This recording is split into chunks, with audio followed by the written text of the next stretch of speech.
Welcome everybody to the Jamez Report. Today we are going to cover who accepted the open challenge from Cody Rhodes for his TNT Championship match. We're also going to talk about that amazing match between the Young Bucks and the Butcher and the Blade. We're also going to talk about who returned from a hiatus last night at the end of AEW. And we're also going to talk about why I think that Brian Cage needs to get rid of Taz, and he needs to hurry up on the double get rid of Taz. All that and more coming up here on the Jamez Report.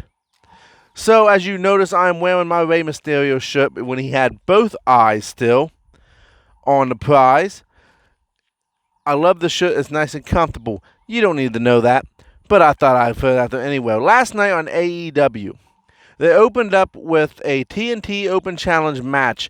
Here recently, the AEW TNT Heavyweight Champion matches have been usually at the beginning of the card. Now, some people may be wondering why, so I'm going to educate you a little bit on why these matches are being held so early. Because I want you to think about this. If you want to get the most out of your match, you want to go early, because then if you go over, it's kind of like, oh, oops, sorry, I went over. Where if you're at the end of the night and you only got, let's say, 15 minutes to put on a 5-star match before TV time ends, well, then that speeds everything up and you can't get in everything that you wanted to get in with you and your opponent, so it really affects the match. Where if you go on earlier, you can accidentally go over the time limit for the TV spot. Now, yes, AEW has a time limit on the matches, so it makes it hard for you to do that. But you can have the match in the 20 minutes time period, and then you can put something on a little extra after the fact that would run over, like a promo or a build-up of some sort. So that's why I think Cody's been doing these matches either first, second, or even third in the card. One, to get it out of the way so everybody can focus on other things going on in the match. Two, it allows him the freedom to promote himself however and whenever he wants to be promoted. Last night, it was an unexpected, for me, open challenger. It was someone who I have not seen before. I had to do a little research on him. It's a man who is a veteran in the sport.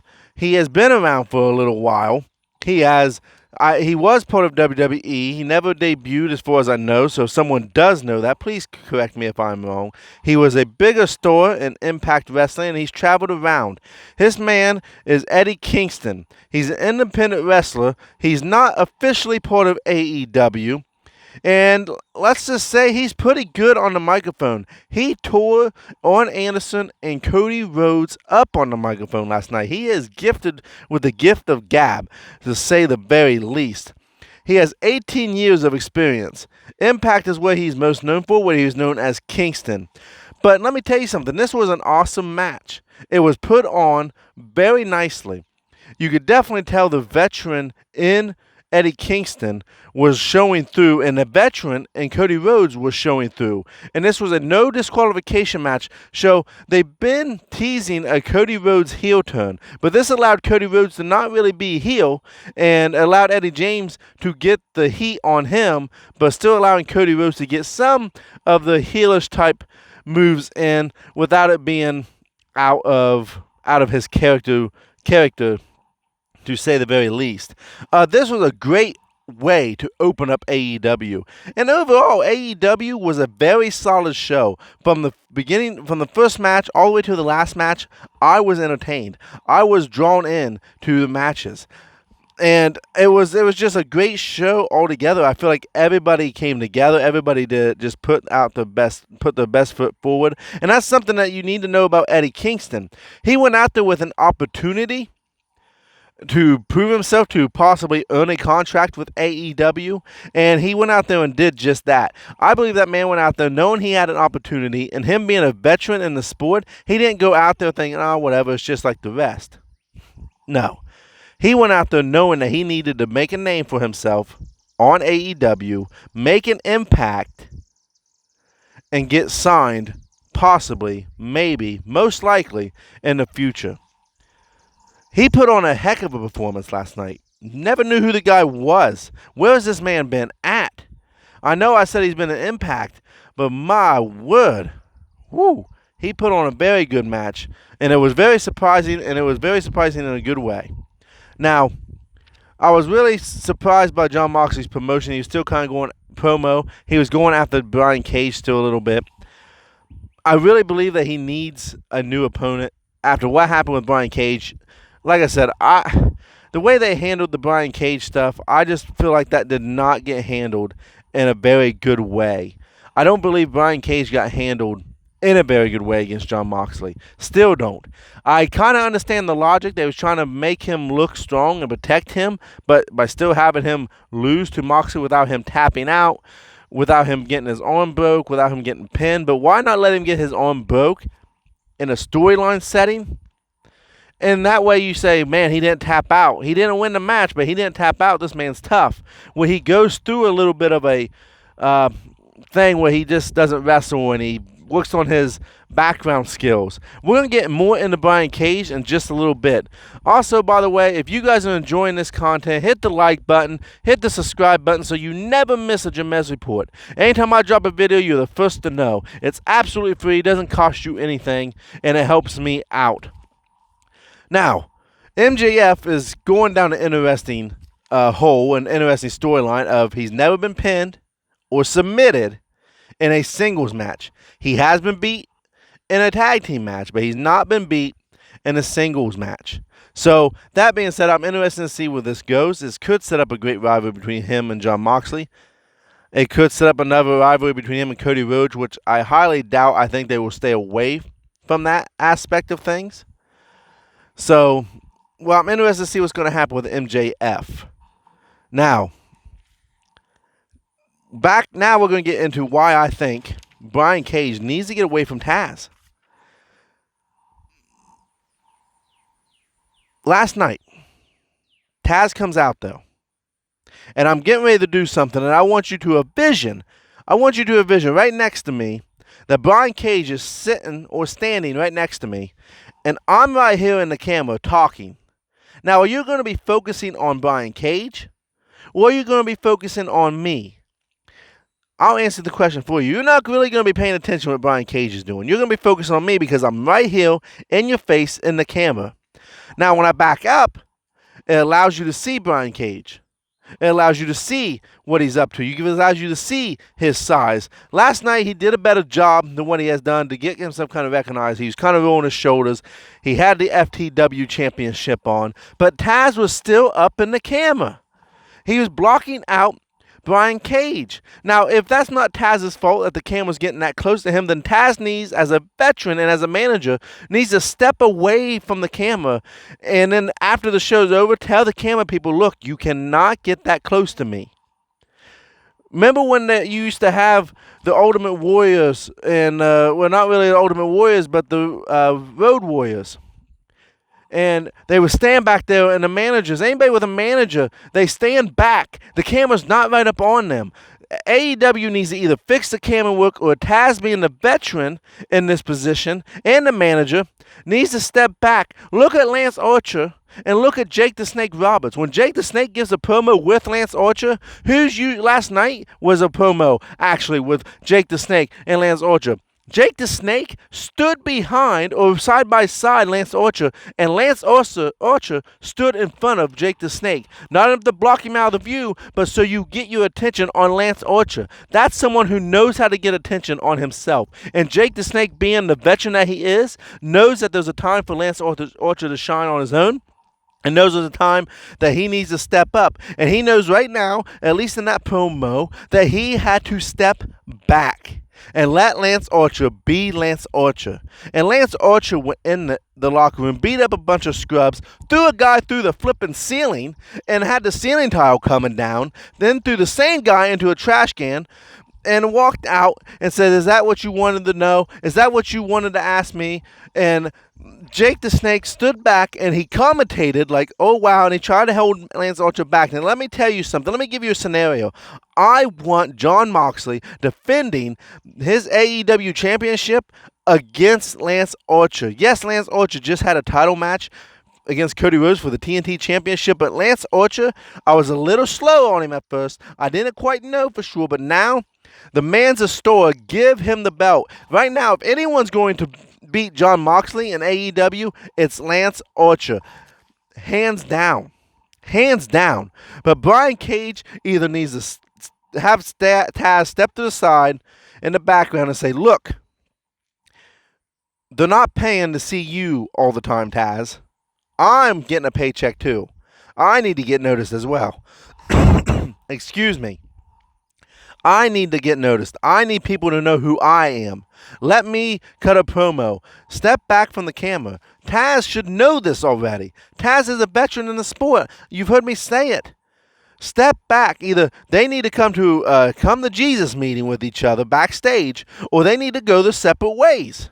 Because I don't believe Brian Cage is going to get any better if he's going to be getting outshined every single week by Taz. And now you have Ricky Starks coming in, saving Brian Cage from Darby Allin, you might as well say. Yes, he blindsided Darby Allin. But look at Brian Cage. He shouldn't need help against someone like Darby Allin.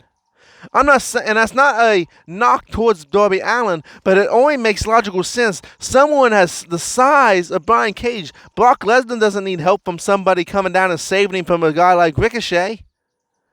That's pretty much what happened last night. Why is Brian Cage being talked up as a monster, but then he can't defend himself? He couldn't tear through the referees last week when he went berserk after losing the match. Now he's having somebody do his dirty work for him. He's having Taz do all the talking for him and taking the spotlight off of him. He's kind of reminds me, and this is the funny analysis, of the Wizard of Oz, the great and mighty Oz. He has this great reputation. He's supposed to be all-knowing. People are supposed to feel him. And here it's just like he's just a regular guy who is just behind a curtain. Brian Cage, if you see this video, you need to have a come to Jesus meeting with either the writing, what's going on. You need to have a come to Jesus meeting with Taz, and you need to say, look, this is my time now. But I digress. What do you guys think? Do you think Brian Cage needs to get away from Taz, or do you think that Taz needs to take a step back? Or do you think Brian Cage, maybe he don't need to get away from Taz, but needs to have a come to Jesus meeting with Taz and say, hey, look, this is my time. Let me know in the comments below. I will get back to you on them comments. Also, if you haven't already, hit the like button and hit that subscribe button so you always get up-to-date information and up-to-date videos from your boy, Mr. Jamez, right here. Now, moving on. It was the Falls Count Anywhere match. The Butcher and the Blade versus the Young Bucks. I'm not going to take nothing away from the match. The match was outstanding. The match, to me, is the match of the night. It was entertaining. It was believable. It was amazing. It was what a Falls Count Anywhere match should be. Falls Count Anywhere. They were trying to pin each other on the butchering tables. Any place you could name, they was trying to pin each other. The Butcher looked really good. They really let him shine last night. Out of the Butcher and the Blade, the Butcher is the one with the big, like, handlebar mustache. Or now it's connected, so it's like connected as in like a mustache-ish beard. He's the biggest man. He used to wear an eyeglass, but like I said, I really dig the new makeover that the Butcher and the Blade have with the white uniform, with the white attire. Jim Ross, and I love Jim Ross, the good old JR. He is honest. He's the best commentator out there, and he's always honest to AEW commentary. Will it make him lose his job? Maybe one day. But anytime the referees make a mistake, he's very quick to jump on it, and he said, what an assignment. What a good assignment for a referee. He can't screw much uphill. And, you know, the referees have been messing up a lot in AEW, and it happens in WWE, but AEW, you definitely see it where they forget to have the counts. You've heard Bubba Ray talk about him busted open, or Bully Ray, I should say. You know, you hear a lot of these wrestlers talking about it when they have talked about the referees messing up on AEW. So Jim Ross is just taking a little shot at him. But one thing I'm going to complain about is the Young Bucks will get this victory. And now I'm not bashing the Young Bucks. I know it may sound that way, but the Butcher and the Blade had something going with FTR. Now the Young Bucks jumped him last week, took over that storyline with the Butcher and the Blade. I believe that this match, Butcher and the Blade needed to win. Because, and here's why I say that. A loss to Butcher and the Blade from the Young Bucks does not hurt the Young Bucks at all. But a loss to the Young Bucks for Butcher and the Blade, that hunts the Butcher and the Blade's momentum. That hunts the popularity. That hunts that hurts their careers as far as getting a title shot. The Young Bucks need to learn, and they have put over other teams, as in Private Party. They put over the Lucha Bros. But the Butcher and the Blade need put over. They need a big win. Yes, they had one at Fyter Fest in that 8-man tag match. But they need a victory like this in a no-hold-barred, in a Falls Count Anywhere match. They controlled the match for the most part, and then they would wind up losing the match in the most part with both of them getting pinned at the same time. This did nothing to better the careers of the Young Bucks, and it absolutely did nothing to better the careers of Butcher and the Blade. What do they say? You want to leave the business better than you found it. By beating Butcher and the Blade, the Young Bucks did exact opposite of that. They did not leave the business better where they found it, even though they're not leaving, and that's more for the retirement reason, but it's still the same concept. The Butcher and the Blade needed that win more than the Young Bucks did. But I digress. What did you think of the match last night? What did you guys feel? Did you feel like the Young Bucks winning didn't hurt the Butcher and the Blade? Let me know in your comments below. And let me know what you thought of AEW. Because I already told you I think it's a great show last night. But let me know what you think of AEW. What's something that you think they should improve on in the future? Let me know down in the comments. They also announced that there'll be a Women's Tag Team Cup. 16 women, 8 teams. This is very interesting. Now, they're saying it's a cup. So they're probably going to win a trophy at the end. But why not bring in women's tag team titles and show WWE how to use women tag team titles? Because let's be honest, the WWE's women tag team division was a great idea. Fans wanted it. They listened to the fans, gave the fans what they wanted, but they haven't really done much with it since. It's been kind of dead in the water. Now with Bayley and Sasha holding the titles, they gain a little bit back prestige-wise, but there hasn't been much going on at all with the women's tag team titles in WWE. I feel like AEW would be the perfect place to get your own women tag team titles and show WWE how exactly you do have a women's tag team division. Now, Adam Page, Cowboy Page, I should say, went against Alan Angels, number 5 now of the Dark Order. This was a storyline pretty much setting up next week's match, since the Dark Order, Evil Uno, and Stu Grayson are number 1 contenders for the tag team titles. After the match, Adam Page would go on to win. After the match, Brody Lee would come out and offer him a spot in the Dark Order. Adam Page would politely, in his own way, deny, only to get jumped by all the members of the Dark Order that were standing at ringside. And FTR comes out and saves Cowboy Page, followed up by Kenny Omega. Now, this is obviously building a storyline between Kenny and Adam Page. I want to see them two split. And I am a fan of the Dark Order. I think there's a lot of potential there. They're trying to find it, and I think they're getting somewhere with the Dark Order. They got Colt Cabana in the mix now, and with them offering other wrestlers a spot in Dark Order, as long as they don't go too crazy like the NWO did in WCW, this could be something very interesting and very fun to watch. But I really want to see Evil Uno and Stu Grayson win the tag team titles and hold on to them, because then you would have heel tag teams, champions, that could defend it against babyface tag team champions. And then it would open up a feud between Omega and Adam Page.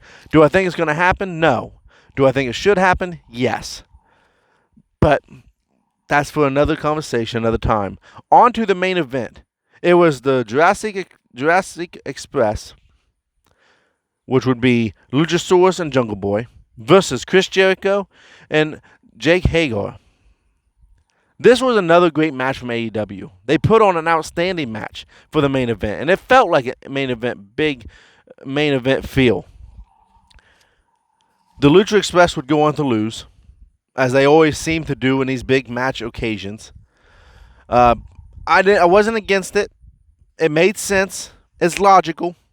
Like I said, I really loved and enjoyed AEW's show last night. What I did love was that Orange Cassidy came out with the Best Friends to help the Lucha Express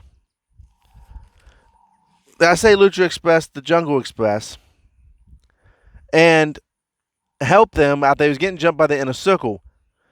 Then a surprise, and somebody we've been seeing on AEW Dynamite in the stands and the watching, and on AEW Dork with the mask. I didn't catch his name, what they was calling him, but Sammy Guevara has returned to AEW. He would reveal himself as being the mystery man that helped out the Inner Circle against the Best Friends in Jurassic Express.